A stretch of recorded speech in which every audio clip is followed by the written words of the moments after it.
جی تو ویورز السلام علیکم ورحمۃ اللہ وبرکاتہ۔ حضرت عبداللہ بن عباس رضی اللہ عنہ بیان کرتے ہیں کہ وہ ایک رات اپنی خالہ حضرت میمونہ رضی اللہ عنہ نبی کریم صلی اللہ علیہ وسلم کی زوجہ مبارکہ کے گھر ٹھہرے۔ اس رات انہوں نے دیکھا کہ نبی صلی اللہ علیہ وسلم تہجد کے لیے اٹھے، وضو کیا اور نماز میں اس دعا کو بڑے خوشی و خضوع سے پڑھا۔ یہ وہ لمحہ تھا جب نبی صلی اللہ علیہ وسلم نے اللہ سے ظاہری اور باطنی دونوں نور مانگے، یعنی جسم، روح، عقل، دل، نگاہ اور راستے سب نور سے بھر جائیں۔ ماشاءاللہ، سبحان اللہ، اللہ اکبر۔ تو وہ کیسے آپ امید کرتی ہوں کہ سب ٹھیک ہوں گے، اپنے گھر میں آباد اور خوش ہوں گے۔ رب تعالیٰ ہم سب مسلمانوں کو اسی طرح آباد اور خوش رکھے، آمین صبح آمین۔ تو ایک بہت ہی پیاری صبح اور ایک بہت ہی پیارا دن، جس صبح ہم جی اٹھتے جناب وہی پیاری صبح ہوتی ہے، کیونکہ رب تعالیٰ ہمیں موقع دیتے ہیں ایک دن اور اپنی زمین پر جینے کا اور رب کی مخلوق کی جناب خدمت کرنے کا۔ تو ویورز آج جو دعا پیش خدمت ہے وہ جناب بہت ہی پیاری دعا ہے۔ اس دعا کے ذریعے سے جناب کیا ہونے والا ہے، جیسا کہ میں نے آپ کو پہلے بتایا کہ یہ دعا میں آپ سے شیئر کرنے والی ہوں، یہ دعا دراصل نور ایمان، نور ہدایت اور نور قرب الہی کی جامع درخواست ہے۔ اس دعا میں اللہ تعالیٰ سے درخواست ہے کہ وہ ہماری ہر طرح کی ظاہری اور باطنی مشکلات حل فرمائے، اور دنیا اور آخرت میں جتنی بھی ہماری جو ہیں وہ مشکلات ہیں، جس کی انسان کی جو بھی مشکلات ہیں، وہ مشکلات اس دعائے مبارکہ کے ذریعے سے حل ہونے والی ہے۔ تو جب بندہ ویورز اس دعا کو سچے دل سے مانگتا ہے نا، تو اللہ اس کے دل و دماغ کو روشنی عطا کرتا ہے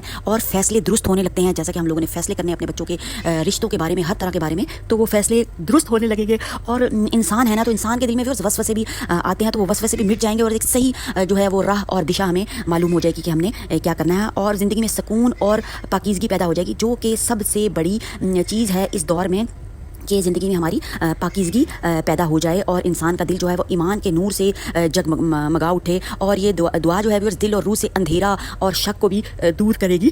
تو یہ دعا صحیح بخاری اور صحیح مسلم دونوں میں موجود ہے ماشاءاللہ سے، اور نبی کریم صلی اللہ علیہ وسلم اس دعا کو اکثر تہجد میں بھی پڑھتے تھے اور فجر میں بھی پڑھتے تھے، اور جو شخص اسے کثرت سے پڑھتا ہے نبی، مطلب اپنا ایک حصار بنا لیتا ہے، اپنے ارد گرد ایک اورا بنا لیتا ہے، صبح سے لے کر شام تک اور شام سے لے کر صبح تک، تو اسے اس دعائے مبارکہ کا کیا فائدہ ہونے والا ہے، اس کی نگاہ میں روحانی روشنی آ جاتی ہے، یعنی وہ چیزوں کو صرف ظاہری نہیں بلکہ باطنی طور پر بھی دیکھنے لگ جاتا ہے ماشاءاللہ سے۔ اور جب دلوں پر اندھیرے کا بوجھ چھا جاتا ہے نا، تو یہ دعائے مبارکہ وہ بھی دور کرے گی۔ اور جب زندگی کی راہوں میں ہر سمت ہم جب مایوس ہو جاتے ہیں، ظاہر ہے انسان ہے، دنیا میں رہتے ہیں، دنیا میں ہر طرح کے لوگوں کے ساتھ ہمارا پالا پڑتا ہے، تو کیا ہو جاتا ہے کہ انسان کو مایوسی بھی ہو جاتی ہے۔ تو ایک ہی روشنی ہے جو سب کچھ بدل سکتی ہے، تو وہ ہے جناب نور الہی۔ جب ہمارے دل میں نور الہی آ جاتا ہے نا، تو پھر ہم بہت سی مشکلات سے جو ہے وہ بچ جاتے ہیں اور صحیح راستے کا انتخاب کر سکتے ہیں۔ اور یہ وہ دعا ہے جو دلوں کے زخموں کو بھی بھر دیتی ہے، روح کی تھکن کو مٹا دے گی۔ جو ہر وقت انسان جو ہے نا، ایک تو باڈی وائز ہم لوگ تھکے ہوتے ہیں نا، ایک ہماری روح بھی تھک جاتی ہے، لوگ اتنا پریشان کرتے ہیں اور اتنی تکلیفیں دیتے ہیں، تو یہ دعائے مبارکہ ہماری روح کو بھی تسکین دے گی۔ اور اس دعائے مبارکہ سے کیا ہوگا کہ انسان کو امید اور یقین کی روشنی بھی یہ دعا دیتی ہے۔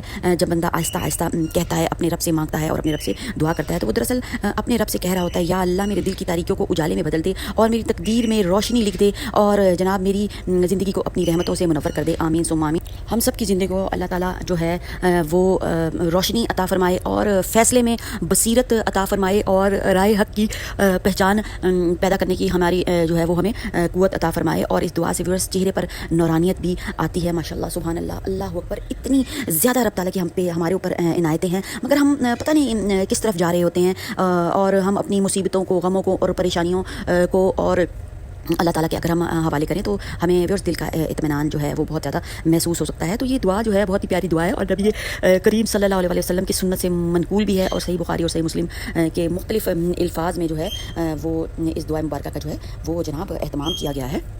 تو کیا ہوتا ہے ویورز، اہتمام کے بغیر تو ویورز کچھ بھی نہیں ہو سکتا نا، اور ہم لوگ چاہیں کہ ایسے ہی کوئی جو ہے وہ تھیلی آ کے ہمارے مطلب گر جائے ہمارے آنگن میں، تو ایسا نہیں ہوتا، ہر چیز کے لیے محنت کرنی پڑتی ہے۔ جب ہم نے پانی پینا ہوتا ہے تو جناب ہم اٹھ کے گلاس کو پہلے بھرتے ہیں اور پھر ہم پانی پیتے ہیں نا، کوئی گلاس مطلب خود سے تو ہمارے پاس نہیں آ جاتا۔ تو اس لیے ویورز میں کہتی ہوں کہ ہمیں جو ہے وہ اپنی مشکلات کو اوور کرنے کے لیے ہمیں کیا کرنا ہوتا ہے، دعاؤں کا سہارا لینا ہوتا ہے، اور اس کے بغیر ہم کچھ بھی نہیں، کیونکہ ہم ظاہر رب کی مخلوق ہیں، اور اگر رب نہیں چاہے گا تو ہم لوگ کچھ بھی نہیں کر سکتے، اور ہم ویسے ہی جو ہے نا وہ جناب ایک ترم خان بن کے پھر رہے ہوتے کہ بے شک اللہ تعالیٰ نے ہمیں اشرف المخلوقات بنایا ہے، پر اللہ نے اس لیے تو نہیں بنایا کہ ہم لوگ ترم خان بنے، اللہ نے ہمیں اشرف المخلوقات اس لیے بنایا ہے کہ ہم جو ہے وہ اللہ اور اللہ نبی کی سنت پر عمل کرتے ہوئے اپنی زندگی کو جناب آگے بڑھائیں۔ تو دعا جناب بہت ہی پیاری دعا ہے، دعا میں نے آپ کو مینشن کر دینی ہے، دعائے مبارکہ کو آپ نے بہت اچھے طریقے سے پڑھنا ہے. یہ ہے جناب دعائے نور اللہم اجعل فی قلبی نورا. تو ویورس یہ والی دعائے مبارکہ ہے. پوری دعا انشاءاللہ مینشن کروں گی آپ کو اور ترجمہ بھی اس کا مینشن کروں گی تاکہ آپ لوگ جو ہے وہ اطمینان اور سکون کے ساتھ دعائے مبارکہ کا اہتمام کر لیں. ویڈیو پسند آئے گی انشاءاللہ تعالیٰ. کیوں نہیں پسند آئے گی؟ کیونکہ جب ہماری زندگی کی مشکلات کم ہوتی ہیں اللہ اور اس کے رسول کے حوالے سے تو اور ان کی تعلیمات کے حوالے سے اگر ایسی کوئی ویڈیو کوئی بھی انسان بناتا ہے تو اس کو لازمی جو ہے اس کے چینل کو سبسکرائب کیا کریں, لائک اور شیئر ضرور کیا کریں. ایک تو صدقہ جاریہ ہو جائے گا. اور جب ہمارے توسط سے رب کی مخلوق کو کوئی بھی ویوز فائدہ پہنچتا ہے نا تو جناب آپ یقین کر لیں کہ رب اور رب کے فرشتے جو ہے وہ آپ کے کام میں مدد کرتے ہیں. اس لیے رب کی جو مخلوق ہے نا اس کی کبھی بھی جو ہے وہ تحمین نہیں کرنی چاہیے. پتہ نہیں کون سا بندہ کس روپ میں آپ کے پاس آتا ہے, کیا پتہ وہ رب تعالیٰ کا فرشتہ ہو اور اللہ تعالیٰ نے ہماری آزمائش کے لیے بھیجا ہو. تو ویسے بہت ہی زیادہ زندگی میں جو ہے وہ کیئرفل رہنا چاہیے کہ ہمارے جو ہے ذریعے سے, ہماری زبان سے اور ہمارے ہاتھ سے کسی کو تکلیف نہ پہنچے. تو ویسے دعا میں رکھیں. یاد دیجیے. اجازت. اللہ حافظ.